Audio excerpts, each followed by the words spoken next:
श्री चक्रधर स्वामी की जय। सूत्र पाठ में हम कर रहे हैं, उसके अर्थ शॉर्ट में संक्षेप में। अब उसमें प्रकरण आ गया है दूसरा, चैप्टर सब्जेक्ट आ गया है दूसरा। पहला सब्जेक्ट हमारा हो गया देवता दिव्य शक्तियों के बारे में। हमारा जो मेन लाइन है जिसके ऊपर हम चल रहे हैं, वाक्य जो है हमारा मुख्य वाक्य, सृष्टि मध्य कवने करने मुंशी जेना एके परमेश्वर विन। बस ये हमारा मुख्य वाक्य है, इसको लेकर हम चल रहे हैं। सृष्टि के अंदर सृष्टि करने से जीव कर्मों से मुक्त नहीं हो सकता। इससे मुक्त नहीं हो सकता। हाँ, शॉर्ट में अगर समझा जाए तो कर्मों से मुक्त नहीं हो सकता एक परमेश्वर के बिना। अब दो बातें यहाँ पर हैं। हमने 1,00,000 कर्म किए हुए हैं, मान लेते हैं उदाहरण के लिए। तो इस जन्म में ये मनुष्य जन्म मिला तो ये भी एक कर्म का फल है। इस जन्म में हमें जो कर्म भोगने हैं, मान लीजिए 1000, उनको कहते हैं प्रारब्ध। क्या कहते हैं? प्रारब्ध, यानी जो कर्म भोगे जाने वाले हैं इस जन्म में। बाकी 99,000 अभी पेंडिंग है। हम आएंगे मनुष्य शरीर में, 1000 कर्म हमारे को भोगने लिस्ट दे दी, उन्होंने टेवा बना दिया हमारा जन्म पत्री। इस जन्म में इसने ये करना है, भुगतना है। ठीक है। अब उसमें अगर तो मनुष्य जन्म है तो हम पिछले भुगतेंगे ऑर्डर के साथ और नए जोड़ेंगे अगर हम कर्म भूमि में हैं। अगर कर्म भूमि से बाहर हैं तो पिछले भुगतेंगे, नए ऐड ऑन नहीं होंगे। हम मान लेते उसमें एक ऐसा कर्म आता है जिससे हमें बहुत तकलीफ होती है, दुख दर्द होता है, तो देवता उससे हमें भुगता के रहेगी, उससे हमें बचाएगी नहीं, छोड़ेगी नहीं। तो उस दुख तकलीफ से भी अगर बचना है तो परमेश्वर ही बचा सकते हैं। उसके लिए मान लो हर प्रारब्ध कर्म की सीमा होती है, साल, 2 साल, 3 साल, 5 साल, 7 साल। उस दौरान भी हमें अगर छुड़ा सकता है या उसको शांत कर सकता है तो वो परमेश्वर है। ठीक है। मान लीजिए आपने पाठ किया, 1000,00,000 स्मरण किया, तो आपको जो दुख तकलीफ था वो कम हो गया। आपने खेटे की, 5 खेटे की या पैदल चले गए, तो आपकी जो प्रॉब्लम थी वो सॉल्व हो गई। इसका मतलब ये नहीं है कि कर्म खत्म हो गए, तो बाकी ये कर्म अभी आगे कंटिन्यू भुगत तो आएंगे। हम पूजा पाठ छोड़ देते हैं, स्मरण कवच सब छोड़ देते हैं, रिलैक्स हो जाते हैं, तो थोड़ी देर बाद दूसरा कर्म पकड़ लेता है आगे। यानी इधर काम किया, इधर फल मिल गया। अब इसका अगर हम बड़ा व्यू लें तो उसमें क्या है, मान लो मेरे 1000 कर्म है और मुझे लगा कि मुझे सारे ही साफ करने हैं। साइंटिफिक चीजें लिफाफे को आवाजें आ रही है बार बार। तो करना क्या उसमें, हमने क्या करना है, उसके लिए ऑप्शन क्या है? उसके लिए ऑप्शन है अनुसरण। वहां पर आप ईश्वर की शरण में जाओगे तो आपको वो अनुसरण जगंतो कुंठे अनारा सुन के प्रारब्ध भोगे श्रेय हो जाएगा, और कर्म सभा भोग नहीं होगा, दैव सभा भोग होगा। उसके लिए फिर आपको जितना जन्म बचा हुआ है उस दौरान आपको ईश्वर की आज्ञा पालन करनी है। उससे क्या होगा, आपके ये जन्म के कर्म तो आधे भुगतने पड़ेंगे, कम हो जाएंगे, और आगे के लिए आपके पास योग्यता जुड़ जाएगी।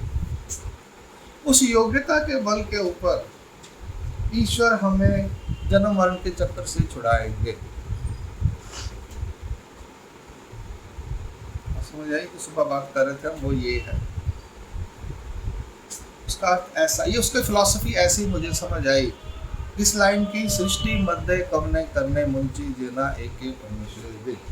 अब आगे चलते हैं, वीडियो नंबर 6, युग धर्म क्या है।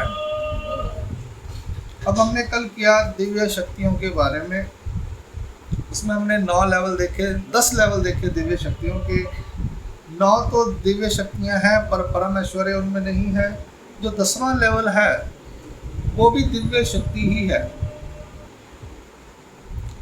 वो भी है, प्रकाश ही है, पर उसका नाम क्या रखा उन्होंने? जैसे द्वापरीचे, सह्याद्रीचे, प्रतिष्ठानीचे, रिद्धपुरीचे, द्वारावतीचे। हाँ, और मैं युग धर्म बाद में करता हूँ, पहले उस चीज़ को कंप्लीट करके बताता हूँ। परमेश्वर के बारे में कल रह गया था, अभी जीव के बारे में, परमेश्वर के बारे में पेंडिंग है। पहले मैं आपको इस वीडियो में वो बता देता हूँ। हमने लास्ट वचन कल किया चैतन्य पर परमेश्वर, वहाँ पर हमने टाइम कम था इसलिए बंद कर दिया। अब आगे कंटिन्यू करते हैं। परमेश्वर क्या है? वो भी एक प्रकाश है, बहुत अन्य, जैसे बाकियों का 500 योजना, 5000 योजना, तो उसका कोई माया का ही मालूम नहीं है। तो ईश्वर का जो है सबसे बड़ा प्रकाश है, दिव्य प्रकाश है वो। उसका कलर जो है वो है मोर पंख की तरह। 10वां सूत्र में कंटिन्यू है। वो प्रकाश की कोई सीमा नहीं है, कोई 500 योजन 5000 योजन नहीं है। उसका कलर है मोर पंख की तरह, multi coloured, VIBGYOR, violet, indigo, blue, green, yellow, orange, red.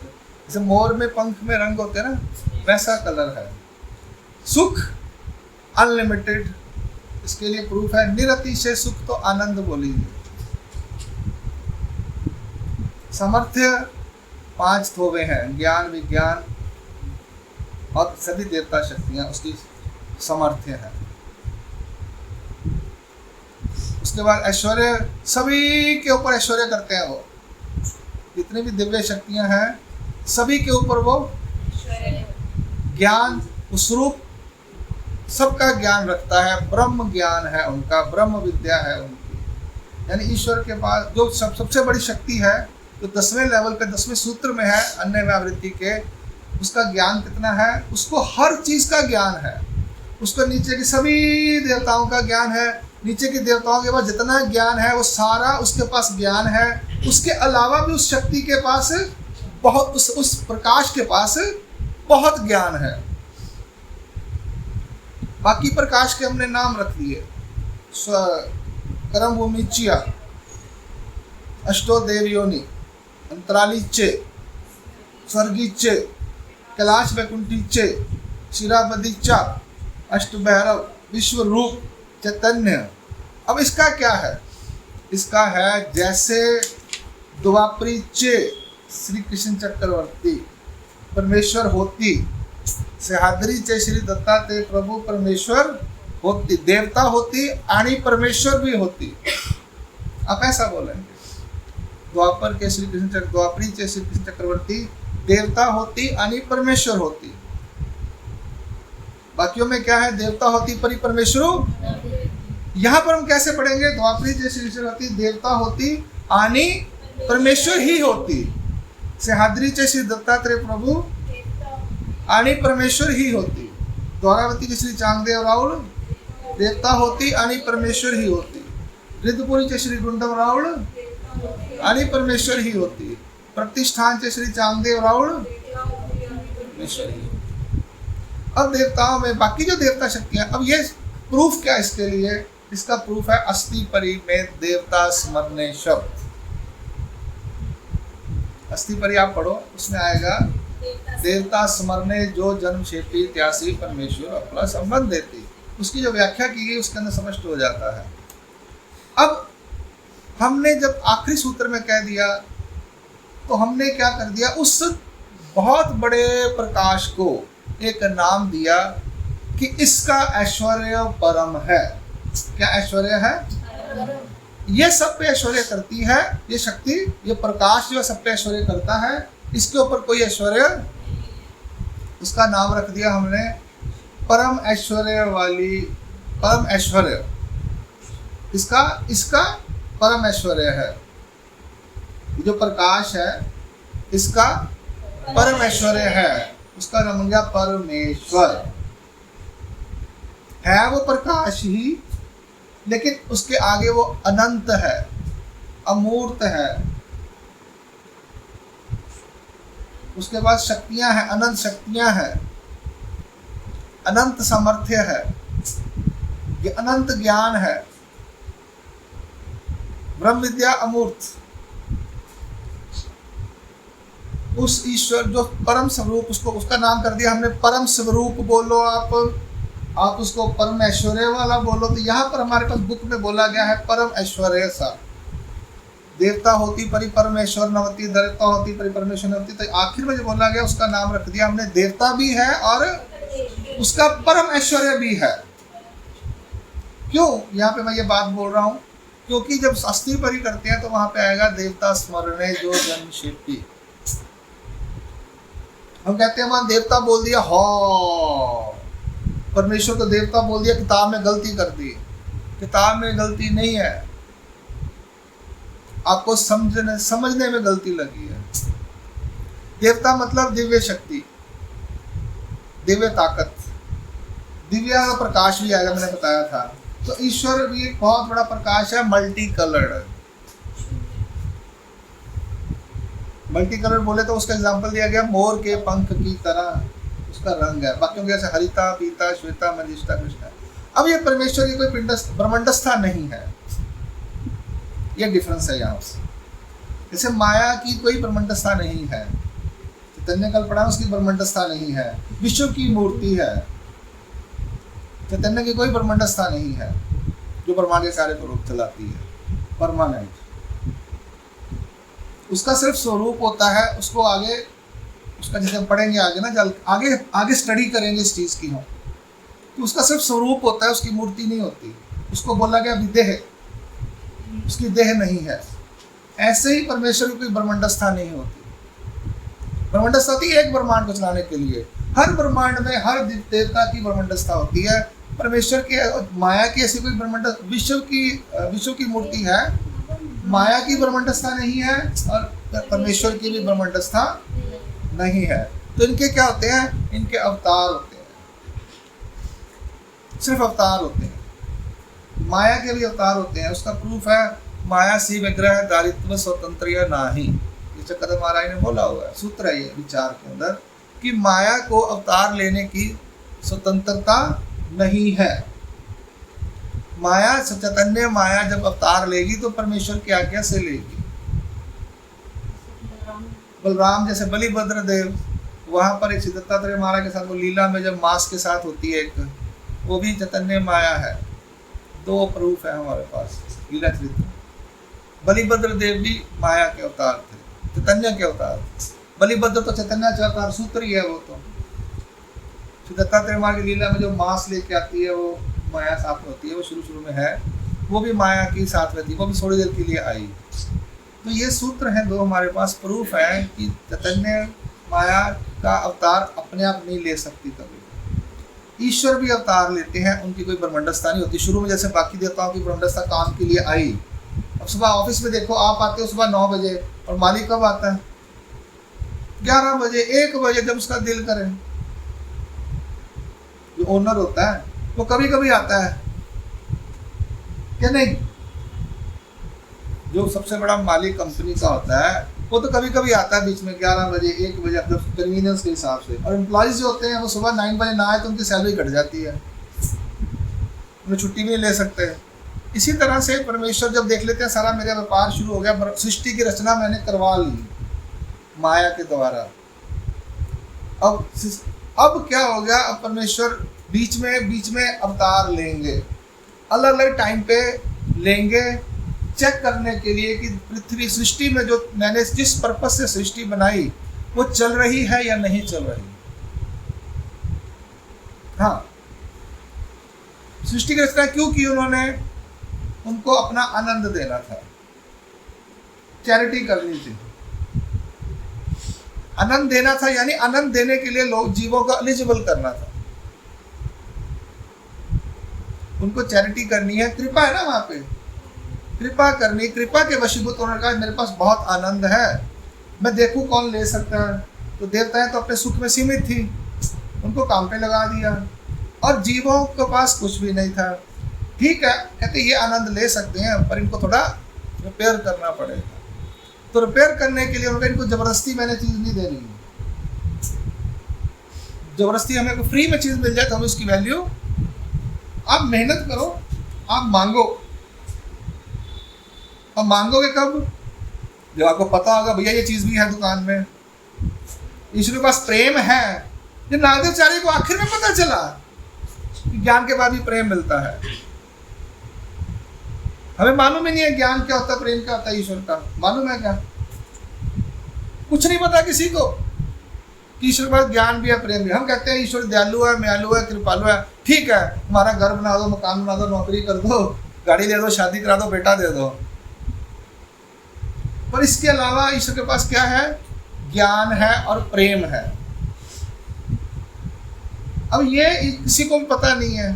अब ये बताने के लिए परमेश्वर ने कहा मैं सबको एक एक बार अपना ज्ञान दूंगा।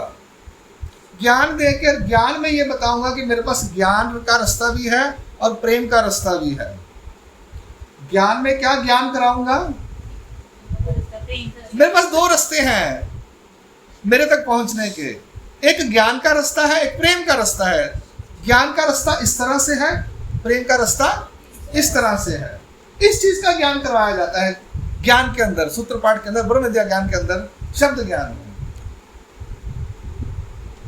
ये ज्ञान परमेश्वर हर एक को देंगे, एक एक करके धीरे धीरे देंगे, और वो टाइम टाइम पे देंगे। और ऐसे ज्ञान को देने के लिए समय समय पर जब वो देखते हैं कि 2-4 हजार 10 लाख बंदे इकट्ठे हो गए हैं जिनका ज्ञान का समय आ गया है, श्री कृष्ण भगवान के बाद हम नहीं देखते 5000 साल हो गए हैं कि कोई परमेश्वर के अवतार हुए जिन्होंने ज्ञान दिया। कृष्ण भगवान को गए गीता सुना है 5400 ईयर्स हो गए, 5300 ईयर्स, और चक्कर स्वामी महाराज को आज 800 ईयर्स हुए हैं। तो 4500 बीच में कोई अवतार नहीं थे, 4500 ईयर्स। सिद्धार्थात्रेय महाराज त्रेता युग में हुए और ये द्वापर का 8 लाख साल का डिफरेंस है। भाई आपको बुक में आ रहा है, चक्कर स्वामी ने बोला ये एक अवतार हुए जिन्होंने कोई ज्ञान सुनाया होगा तो हमें मेंशन करना चाहिए। चक्कर स्वामी महाराज को नहीं किया। उस समय वो जीव एलिजिबल ही नहीं थे जिनको ज्ञान देने के लिए। उनका एक्चुअली क्या क्लासरूम कब होती है? जब 15-20 बंदे हो। मैं कल ही पढ़ा, अकेले पढ़ाने में मजा नहीं आता, कल 10 बंदे हो तो जोश भी आता है पढ़ाने का। तो भगवान भी कहते हैं, महाराज भी कहते हैं, ईश्वर भी कहते हैं, परमेश्वर भी कहते हैं भाई कोई ज्ञान लेने के लिए 100-2-4 लाख बंदे इकट्ठे हों तो मैं अवतार लूं। फिर जब देख लेते हैं कि अब अजीब इकट्ठे हो गए हैं, जिनकी इकट्ठे हो गए मतलब उनकी एलिजिबिलिटी हो गई है, मैच्योर हो गई है, तो वो कहते हैं ठीक है इनको रोकते जाओ, थोड़ा इकट्ठे करते जाओ, इनको बाकी कर्म भुगताओ, मैं फिर अवतार लेता हूँ। फिर ईश्वर अवतार लेते हैं, सृष्टि में आते हैं, उनका पैटर्न बनाते हैं कि मैंने 1000 साल में इसको ज्ञान देना है, इसका योग कैसे लेके आना है, किस समय पे देना है। नागदेवाचार्य को शुरू में दिया, उसके बाद धीरे धीरे 800 साल में कईयों को ज्ञान दिया, अभी 200 साल और ज्ञान देना है। आज हमारी बारी है, ये ज्ञान सुन रहे हैं जो लोग। 1000 साल बाद वो कहेंगे ठीक है सबका टर्न हो गया, अब पेंडिंग जो है वो बाद में कोई और अवतार देखेगा, ये अवतार अपने वापस चले जाएंगे या कंटिन्यू करेंगे, उनकी ऑप्शन होगी। कृष्ण भगवान वापस चले गए ना, उसके बाद कई हजारों साल तक उनकी गीता चलती रही। कहते हैं 2500 साल तक। मैंने पूछा था बाबा से प्रश्न, कहते क्या सुना है? वो भी कह रहे कि 2500 साल तक गीता का इफेक्ट रहा लोगों पर। फिर उसके बाद क्या हो गया? वो स्वोक्ति आचरण शुरू हो गया उसमें। कोई कहता है ऐसा है, मत उसका अर्थ जो करते हुए उसमें वो क्या होता है, अर्थ का अनर्थ होना शुरू, स्वोक्ति यानी शुरू हो जाती है। तो ज्ञान जो है वो ओरिजिनलिटी खत्म होनी शुरू हो जाती है।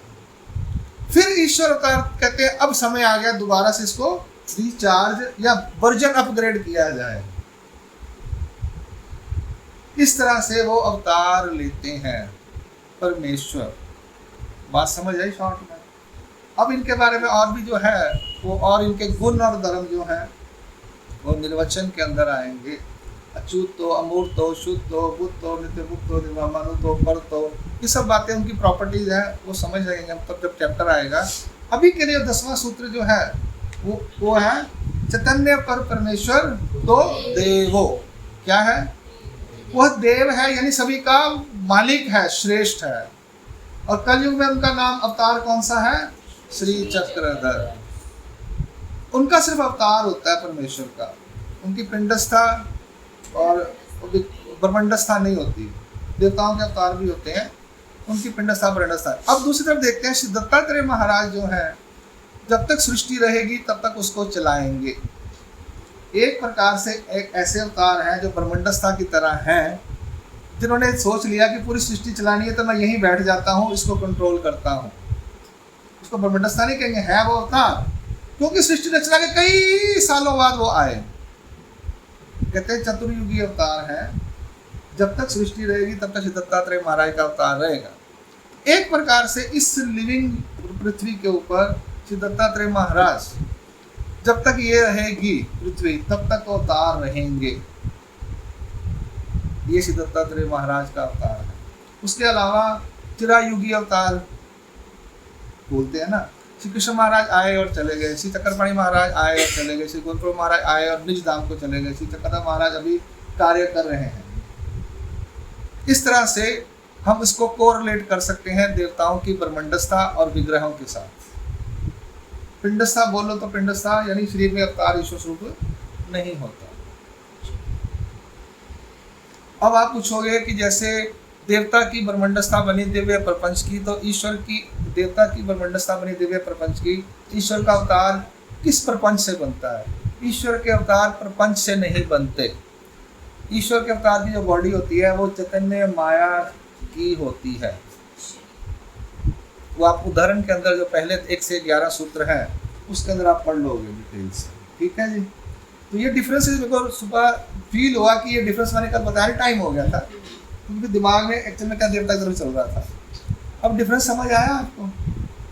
दादा जैसे व्यक्त में नाम का भी चेंज होता है, हाँ, में ईश्वर है, देवता के अवतार भी चेंज होते हैं। जब ईश्वर सृष्टि के कार्य में आ जाते हैं, ईश्वर भी अवतार है तो उनका परमेश्वर नाम हो गया। हाँ वो है। उसमें भी अब आप देखोगे कि उसमें भी थोड़ा सा है, ईश्वर और परमेश्वर दो चीजें हैं। ईश्वर जब वो अकेले होते हैं तो उनका एक्चुअल ईश्वर मतलब ऐश्वर्यवान। ईश्वर शब्द का अर्थ है ऐश्वर्यवान। सब पोथी में आप देखिएगा, यानी ऐश्वर्य जिसका सबके ऊपर है।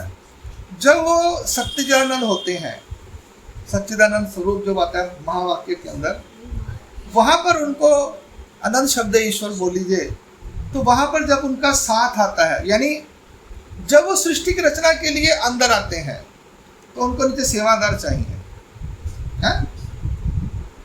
तो उस वक्त जब वो माया का साथ होकर कार्य करते हैं तो उनका नाम बदल कर परम ऐश्वर्य वाला हो जाता है। वो देवता क्या कहती है, ये परम ऐश्वर्य वाले आ गए, परम ऐश्वर्य वाले आ गए, परम ऐश्वर्य वाले आ गए। इनका सबके ऊपर परम ऐश्वर्य, ऐश्वर्य है, परम ऐश्वर्य है, इनके ऊपर किसी का ऐश्वर्य नहीं है। ऐश्वर्य का मतलब ये नहीं है कि गुंडागर्दी करना है या अपना बॉसी दिखानी। ऐश्वर्य का मतलब है कि सभी नीचे वाले उनका रिस्पेक्ट, रिगार्ड, ऑर्डर्स फॉलो करते हैं, आज्ञा पालन करते हैं। हाँ, भरलेपन से उसकी कहते हैं ठीक है जी आपने कहा तो हम ये काम करेंगे। कुछ तामसिक देवताएं होती हैं, वो थोड़ा सा प्रॉब्लम करती हैं कभी कभार, और उनको नियंत्रण करने का भी सिस्टम है उसमें। क्योंकि तामसिक जो देवताएं होती हैं वो कहती हैं हम तो अपना नहीं करते, हम कुछ और ही करेंगे। ये डीप की बातें हैं देवताओं के बारे में, अभी इस चीज़ को टॉपिक को डिस्कस नहीं करते। हम पॉजिटिविटी की तरफ चलते हैं। तो परमेश्वर जो है वो जब सृष्टि के अंदर आते हैं फिर उनका नाम परमेश्वर होता है। जब वो अकेले होते हैं, उनके साथ कुछ भी नहीं होता, जैसे सृष्टि की रचना खत्म हो गई तो कहाँ चले गए? देवता स्वरूप की स्थिति होती है, तो सारी ब्रह्मंडस्था वापस स्वरूप में चली जाती हैं। और जो परमेश्वर थे, अवतार थे या परमेश्वर के अवतार थे, वो भी अपने अपने स्वरूप में विलीन हो जाते हैं। वहां पर जब अकेले होते हैं उनका नाम होता है ईश्वर। उसके लिए हमने एक शब्द ढूंढ लिया, ईश्वर। एक नाम रखना पड़ेगा ना, नामकरण वहां पे ये नहीं है नामकरण हुआ पड़ा ईश्वर उनका। हम उनको एक उस पिक्चर को बताने के लिए हमने उसका एक नामकरण कर दिया ईश्वर। जब वो माया के साथ आएंगे, देवताओं के साथ आएंगे सृष्टि के अंदर, तब उनका होगा परमेश्वर। उसमें दो ऑप्शन होंगे, अव्यक्त परमेश्वर और व्यक्त परमेश्वर। व्यक्त परमेश्वर यानी अवतार, अव्यक्त यानी जो सृष्टि रचना के लिए आज्ञा करते हैं, आदेश देते हैं, उसको देखते हैं।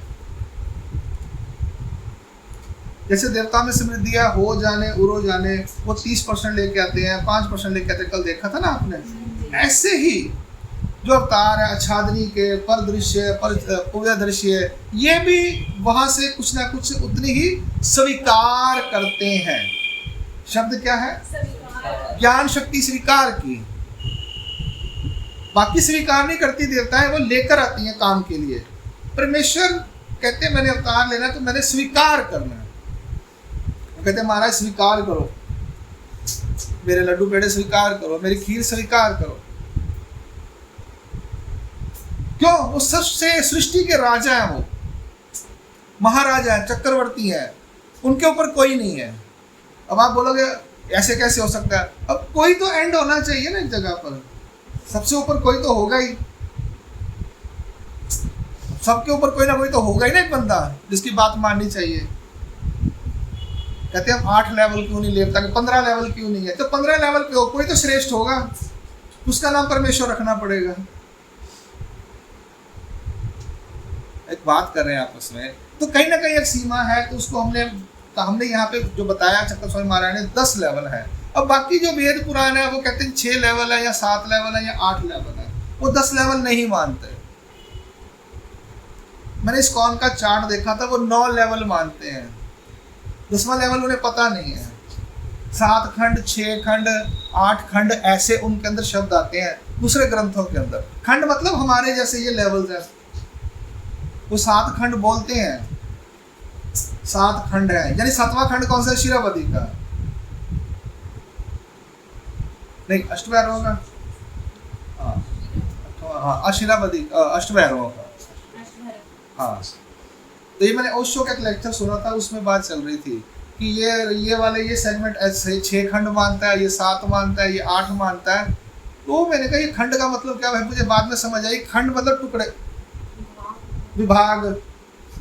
तो हमारे यहाँ पे 9 विभाग किए ना उन्होंने, 10 विभाग है टोटल, 9 नहीं है 10। 9 को देवता विभाग बोला जाता है, 10वां जो है वो परमेश्वर बोला जाता है।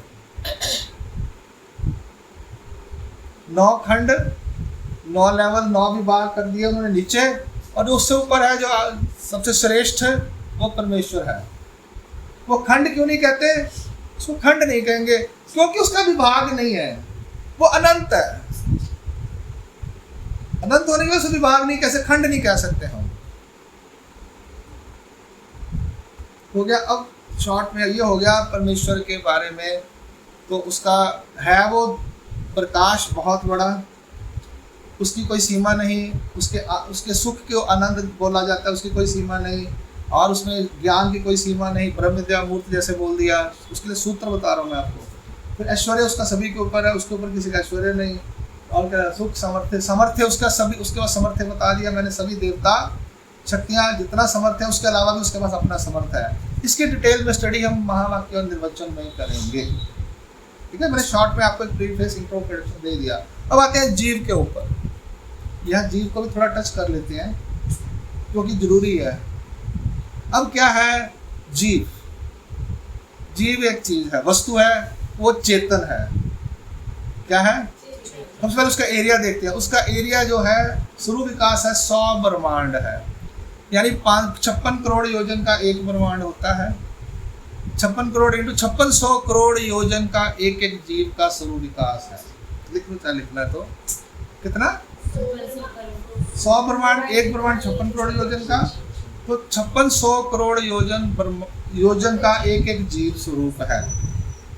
हम जो है, जो हम है, अब अपनी बात करते हैं। हमारा ओरिजिनल एरिया इतना था कलर ट्रांसपेरेंट है,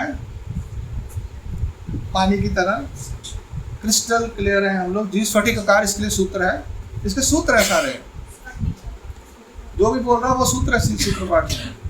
कलर है उसका, मैं इंग्लिश में बोल रहा हूँ, कलर है उसका ट्रांसपेरेंट, पानी की तरह। एरिया हो गया, कलर हो गया। सुख 0, ज्ञान 0, ऐश्वर्य 0, प्रकाश 0। जब ट्रांसपेरेंट हो गया तो प्रकाश तो है ही नहीं। पानी तेरा रंग कैसा, इसमें मिलाओ वैसा। आपने कई बार से बात किया, बोलते हैं कि वो मूर्ति के अकॉर्डिंग 56 है, 56 करोड़ है, लेकिन उसका तो स्वरूप जो होता है विष्णु का वो 500 करोड़ 500 करोड़ है, उसके अकॉर्डिंग नहीं है ना स्वरूप उसका। जी बस अलग से प्रॉपर अलग से वस्तु है। 3 वस्तुएं हमने करनी है स्टडी, जीव वस्तु, देवता वस्तु, परमेश्वर वस्तु और प्रपंच वस्तु, 4 हो गए। 3 इसमें से लिविंग है, एक नॉन लिविंग है।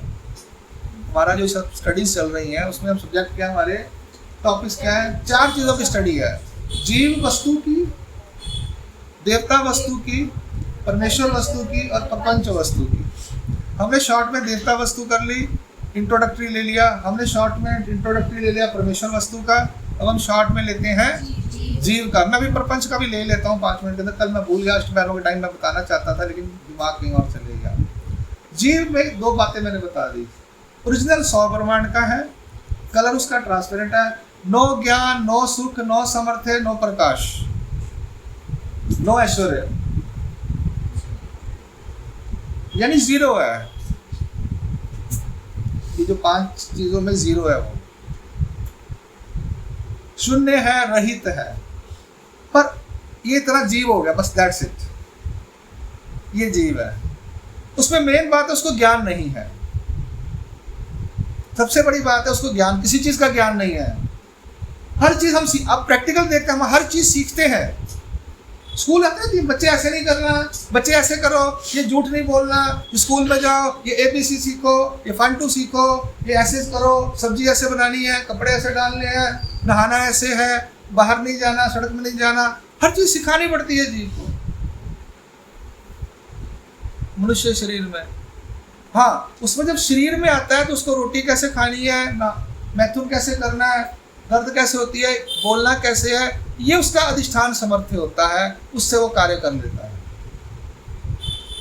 बच्चा कभी रोटी मुंह में डालेगा तो वो आंख में ऐसे थोड़ी डालेगा, रोटी खा लूँ मैं, चल रोटी खा लूँ मैं यहाँ से, ऐसे बोलता है क्या? कहाँ रोटी खाता है? सीधे मुंह में कैसे चली जाती है? उसको ज्ञान है ना कुछ तो हमारा शास्त्र कहता है पशु पक्षी हम उसको त्रयंच बोलते हैं, नेरे में भी मुंह में जाती है बच्चे को, बच्चा जी उठाता है, वो नाक में क्यों नहीं डालता, आंख में क्यों नहीं कहता मैं रोटी आंख से खा लो। तो जितना भी बॉडी में आते हैं पशु पक्षी, हम इसको हम शास्त्र में बोलते हैं त्रियंच, यानी इतनी नॉलेज तो पशु पक्षियों में भी होती है जितना बच्चे में होती है, शरीर के बारे में, बेसिक एक्टिविटीज के बारे में। पर बाकी का ज्ञान तो उसको फिर कहते हैं प्ले में डाल दो, थोड़ा सा उसको उठना बैठना आ जाएगा, फिर कॉमन सेंस आ जाती है। जैसे जैसे बड़े होते जाते हैं, अल्लाह तेन अक्ल ही नहीं आएगी, तेरे को समझ ही नहीं है, मुझे किसी ने बताया ही नहीं जी, मुझे क्यों डांट रहे हो आप, आपने मुझे समझाना चाहिए था मम्मी पापा ने। मम्मी कहता है ये कल सारी जिंदगी मैंने सीखी, इसको कैसे सिखा दूँ। और बच्चे क्वेश्चन ऐसे पूछते हैं, मम्मी पापा को पता नहीं होते, वो तो सिर ना खा मेरा, मैडम को पूछ जाके। बच्चे कहते हैं जब मैडम से पूछो वो कहती है कोर्स की तरफ ध्यान दो, पेपर आ रहे हैं तुम्हारे। बच्चा कहता है मैं कहा दूँ, टीचर भी कहती है पेपर आने वाले, पेपर की तरफ ध्यान दो, फालतू क्वेश्चन मत पूछो मेरे से, ये तुम्हारा सब्जेक्ट नहीं है। बच्चा कहता मैं किससे पूछूं जाके, फिर वो कहता है किसी से पूछता है, वो कहता है ये ऐसे हमने बड़े होते होते अपने आप सीख लिया। जब 50 साल के होते हैं, 60 के होते हैं, कहते थोड़ा सा एक्सपीरियंस आया जिंदगी का, तब सब जान तब तैयारी हो जाती है। वो कहते हैं क्षमा बुझ गई तो जीने का ढंग आया, तो आगे क्या है, जीवन निकल गया तो जीने का ढंग आया। तो ये ऐसे सिखाने वाला कोई नहीं है, तो वहाँ पर गुरु चाहिए, टीचर चाहिए बताने वाला। अब स्कूल्स कॉलेजेस हैं, वहाँ पर हर कोर्स है।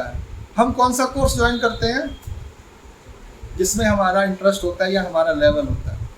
बेटा बायोलॉजी साइंस तेरे बस की नहीं है, तू कॉमर्स ले ले, तू आर्ट्स ले ले। नहीं मम्मी मैंने साइंस लेनी है, मैं डॉक्टर बनना है, और तू रहने दे, तेरे बस का नहीं है। अच्छा चलो मम्मी कह रहे हैं कॉमर्स लेनी है, ले लेती हूँ, जाने दे, अब क्या करूँ, मम्मी कह रही ठीक कह रही होगी।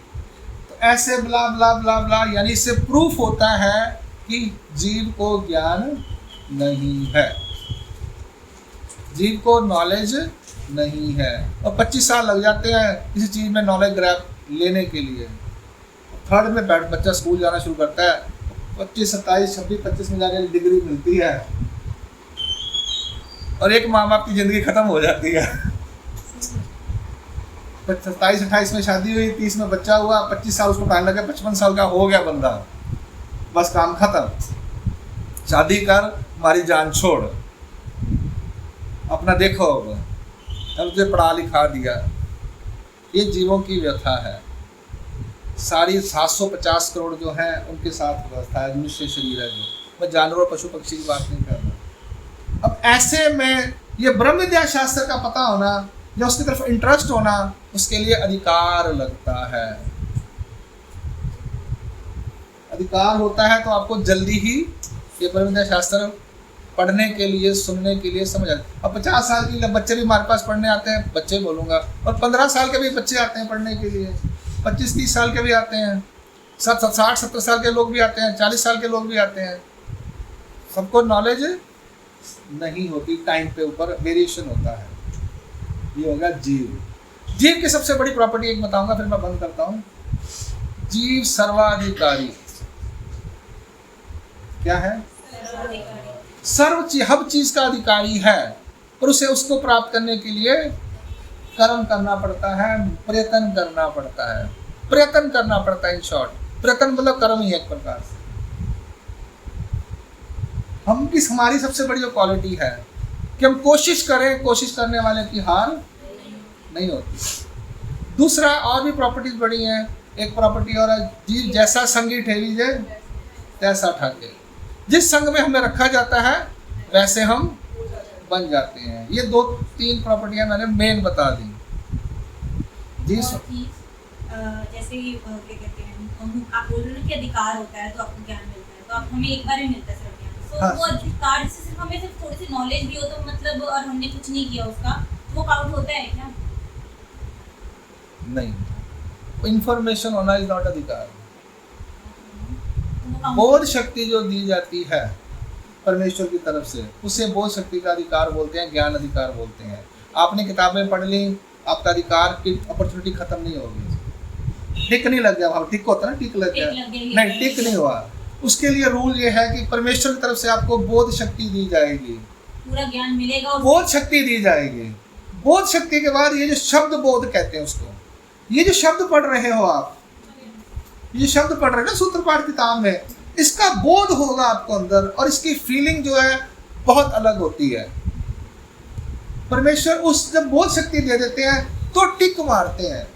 आपने किताबें जितने भी पढ़ी जाओ उसमें टिक नहीं लगेगा, वो सिर्फ इंफॉर्मेशन होगी, वेस्ट नहीं हुआ अभी, मतलब वो मिल सकता है दोबारा से। हाँ मिलेगा, एक बार मिलेगा ना, पूरी बोध शक्ति के साथ। हाँ, उसमें आपका जो ऑरा है वो 32-35 साल तक बोध हो सकता है जनरली।